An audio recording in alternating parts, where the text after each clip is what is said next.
Salut la famille Merengue. Like et abonne-toi à la chaîne pour tout savoir sur le Real Madrid. Dans cette vidéo, nous avons 3 nouvelles très importantes concernant notre club bien-aimé. Commençons par la première, le nom de Karim Adeyemi a commencé à circuler dans les bureaux des grands clubs européens en vue du prochain mercato estival. L'attaquant du Borussia Dortmund, qui a démontré sa capacité à déséquilibrer et sa vitesse en Ligue des Champions, a franchi une étape clé dans son avenir en changeant d'agence de représentation. Son nouveau lien avec ROOF, l'une des agences les plus influentes du football mondial, est un signe clair qu'il cherche à rejoindre un club de plus grande envergure. Dans ce contexte, le Real Madrid a été mentionné comme l'un des clubs qui pourrait être attentif à sa situation, avec un prix de départ fixé à 45 millions d'euros plus des variables. Le Borussia Dortmund semble prêt à négocier pour son attaquant. Cependant, la grande question est, le Real Madrid a-t-il vraiment besoin d'Adeyemi ? Le Real Madrid a toujours été un club qui mise sur les meilleurs joueurs du monde, ce qui lui a permis de remporter 15 Ligues des Champions et de dominer le football européen avec une formule claire. Recruter des talents différentiels avec une mentalité gagnante. Adeyemi est un bon joueur, mais son recrutement ne semble pas avoir de sens dans la structure actuelle de l'équipe. L'attaque du Real Madrid compte déjà sur Vinicius, Rodrigo et l'arrivée imminente de Kylian Mbappé. De plus, au milieu de terrain, des joueurs comme Bellingham ont démontré une capacité de but impressionnante. Où Adeyemi s'intégrerait-il dans cette équation? La réponse est simple, il n'a pas de place dans ce Real Madrid. Au cours de sa carrière, Adeyemi a montré des éclairs de qualité, mais aussi une préoccupante irrégularité. Au Borussia Dortmund, où il a eu l'opportunité d'être une pièce clé de l'attaque, il n'a pas réussi à se consolider comme un buteur fiable. Ses chiffres cette saison ne sont pas extraordinaires. Il a eu de bonnes performances en Ligue des Champions, mais en Bundesliga, son rendement a été discret. Le Real Madrid n'a pas besoin d'un joueur qui a des performances sporadiques. Il a besoin de footballeurs qui soient différentiels à chaque match et qui puissent maintenir un niveau d'élite tout au long de la saison. De plus, Adeyemi n'a pas démontré être un joueur déterminant dans les moments clés, quelque chose de fondamental pour tout footballeur aspirant à porter le maillot du Real Madrid. Un autre facteur qui joue contre le possible recrutement d'Adeyemi est son profil physique et tactique. C'est un joueur qui dépend en grande partie de sa vitesse pour générer du danger, mais dans une équipe comme le Real Madrid, où il faut plus que de l'explosivité, son apport serait limité. Le club blanc a misé ces dernières années sur des joueurs qui ne sont pas seulement rapides, mais qui ont aussi une grande capacité technique et tactique pour s'adapter à différentes situations de jeu. Bellingham, Camavinga et Xhaka sont des exemples de footballeurs qui combinent taille physique et mentalité gagnante. Adeyemi, en revanche, est un joueur unidimensionnel qui n'a pas montré être capable de s'adapter à différents contextes de match.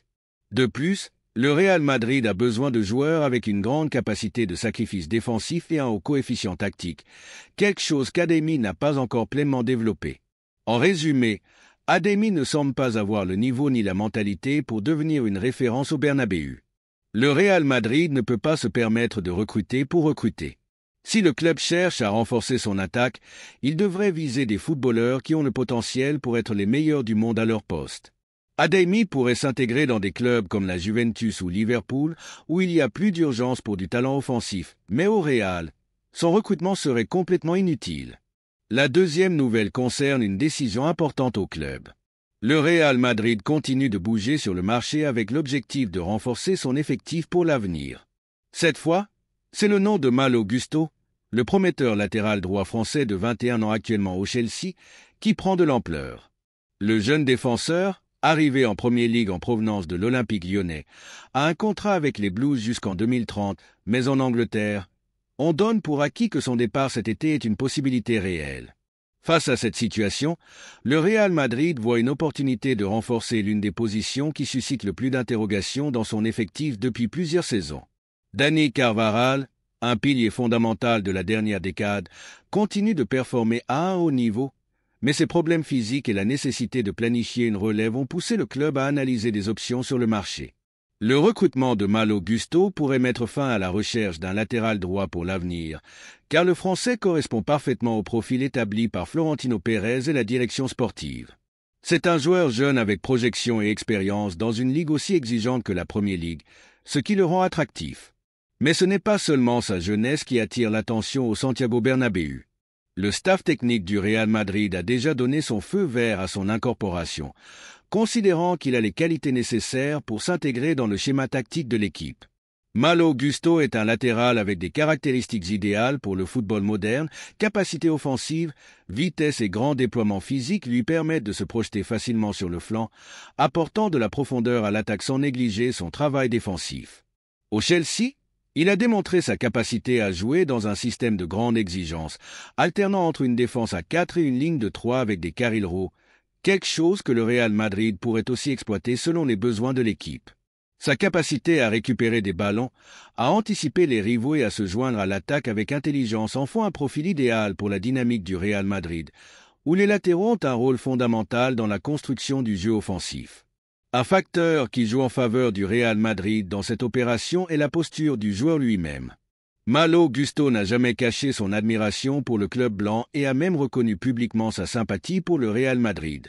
Pour un jeune footballeur ambitieux, la possibilité de porter le maillot du Real Madrid représente le défi ultime et un rêve à réaliser. La possibilité d'atterrir au Santiago Bernabéu le motive énormément, et son entourage voit d'un bon œil un changement d'air qui lui permettrait de continuer à grandir dans une équipe de premier niveau. Le Real Madrid a démontré être une destination idéale pour les jeunes talents qui veulent atteindre l'élite, et Malo Gusto pourrait suivre les pas d'autres joueurs qui ont trouvé au Bernabéu le scénario parfait pour exploser leur potentiel. Bien que Chelsea ait misé fort sur Malo Gusto en le recrutant de Lyon, la situation du club anglais pourrait faciliter son départ. Les Blues ont réalisé de grands investissements ces dernières années et face à la nécessité d'équilibrer leurs comptes, ils pourraient être disposés à écouter des offres. En Angleterre, on donne pratiquement pour acquis que Malo Gusto quittera Chelsea cet été, et le Real Madrid est bien positionné pour profiter de cette situation et conclure une opération stratégique. Le recrutement de Malo Gusto représente une grande opportunité pour le Real Madrid, non seulement parce qu'il résoudrait un besoin à moyen et long terme, mais aussi parce qu'il permettrait de compter sur un joueur qui s'intègre parfaitement dans la philosophie du club. Le Real Madrid a démontré ces dernières années qu'il sait se mouvoir avec intelligence sur le marché, misant sur des footballeurs jeunes et talentueux qui ont le potentiel pour devenir des figures mondiales. Malo Gusto remplit ces exigences et pourrait être le prochain à rejoindre la liste des recrutements stratégiques du club blanc. La troisième nouvelle concerne un recrutement. Le Real Madrid continue de se renforcer avec les meilleures jeunes promesses du football et a réussi à conclure l'un des recrutements les plus attendus du prochain mercato. Williams, le talentueux ailier de l'Athletic Club, a donné son accord définitif au club blanc et portera le maillot merengue à partir du prochain été. À seulement 21 ans, Nico est l'un des joueurs les plus prometteurs du football espagnol, un ailier électrique avec débordement, vitesse et but, qui s'intègre parfaitement dans la philosophie du Real Madrid. Son arrivée représente un nouveau coup d'autorité de Florentino Pérez sur le marché, concluant l'incorporation d'un footballeur qui était aussi l'objectif du Barcelona et d'Arsenal. Cependant, tant le club catalan que l'équipe anglaise sont restés sur le carreau. Le joueur a pris la décision de prioriser son ambition sportive, et dans ce sens, le projet du Real Madrid était la meilleure option. Maintenant, après plusieurs semaines de rumeurs et de négociations, l'accord est officiel. Le club blanc a conclu l'opération avec l'Athletic Club pour un montant total de 59 millions d'euros, répartis en 50 millions fixes et 9 millions en variables, un prix juste pour un footballeur de son niveau, surtout en tenant compte de l'inflation du marché et de l'intérêt croissant d'autres clubs. Le Real Madrid, conscient du potentiel de Nico, n'a pas hésité à faire un effort économique pour assurer son arrivée. Depuis la direction, on comprend que l'ailier s'intègre parfaitement dans le style de jeu de l'équipe et que sa projection est idéale pour l'avenir du club. Ce mouvement renforce une ligne que le Real Madrid a suivie ces dernières années, recruter de jeunes talents avant que leur prix ne s'envole. Il l'a fait avec Vinicius, avec Rodrigo, avec Camavinga, avec Tchouaméni, avec Bellingham et maintenant avec Nico Williams. Si deux clubs ont été particulièrement touchés par cette décision de Nico Williams, ce sont sans doute le Barcelona et Arsenal. Le club catalan avait fait de Nico son grand objectif pour renforcer l'attaque. Dans la presse culée, on parlait de lui comme le recrutement idéal, et le club lui-même avait filtré à divers médias qu'il y avait des négociations avancées. Cependant, la réalité est que Nico n'a jamais été convaincu de rejoindre le Barcelona, pas même pour sa connexion avec Lamine Yamal dans la sélection espagnole. Et c'est que, Au-delà de la bonne relation entre les deux joueurs, la vérité est que le Barcelona ne peut pas rivaliser avec le Real Madrid ni au niveau sportif ni économique. Le manque de stabilité dans le club azulgrana et ses problèmes financiers ont beaucoup pesé dans la décision de Nico, qui a préféré rejoindre une équipe qui lui garantisse des titres et de la stabilité. Dans le cas d'Arsenal, le club anglais a tenté jusqu'au dernier moment de séduire le joueur avec un contrat millionnaire et une place assurée dans le 11 titulaire, mais quand le Real Madrid entre en scène, tout change. Nico Williams avait clair que s'il avait l'opportunité de jouer au Santiago Bernabéu, il ne la laisserait pas passer. L'un des aspects les plus importants dans cette opération a été l'influence de la famille de Nico Williams. Depuis le début, son entourage voyait d'un bon œil son arrivée au Real Madrid. Sa famille a toujours valorisé la stabilité du club blanc, son projet sportif solide et sa capacité à développer de jeunes talents. Nico a grandi en admirant des figures comme Cristiano Ronaldo et maintenant il aura l'opportunité de partager un vestiaire avec des joueurs de classe mondiale comme Vinicius Junior, Rodrigo, Bellingham. Ce n'est pas un hasard si son entourage l'a bien conseillé. Le Real Madrid est le meilleur endroit pour qu'il continue à grandir et devienne une star mondiale. Avec l'arrivée de Nico Williams, l'effectif du Real Madrid gagne un joueur avec des caractéristiques très spéciales. Sa vitesse, son dribble et sa capacité à briser des lignes le rendent très précieux dans le système de jeu de Carlo Ancelotti. La grande question maintenant est comment il s'intégrera dans le schéma de l'équipe. Le Real Madrid compte sur une attaque impressionnante avec des noms comme Vinicius, Rodrigo et l'attendu Mbappé, en plus de Jude Bellingham, qui a été déterminant dans l'aspect offensif. Cependant, Nico Williams offre quelque chose de différent. C'est un ailier pur avec débordement et verticalité, un profil que l'équipe a manqué à certaines occasions. Il est probable que son rôle initial dans l'équipe soit de rotation, mais avec son talent et sa détermination, il ne serait pas étrange de le voir gagner une place dans le 11 titulaire avec le temps. Ce recrutement représente quelque chose de plus qu'une simple incorporation pour le Real Madrid. C'est aussi une démonstration de pouvoir face à l'éternel rival. Le Barcelona a tenté d'illusionner son afition avec l'arrivée de Nico Williams, mais à la fin, le joueur a préféré se vêtir de blanc. Ces dernières années, il est devenu une constante de voir comment les étoiles émergentes choisissent le Santiago Bernabéu avant le Camp Nou. Ce n'est pas un hasard.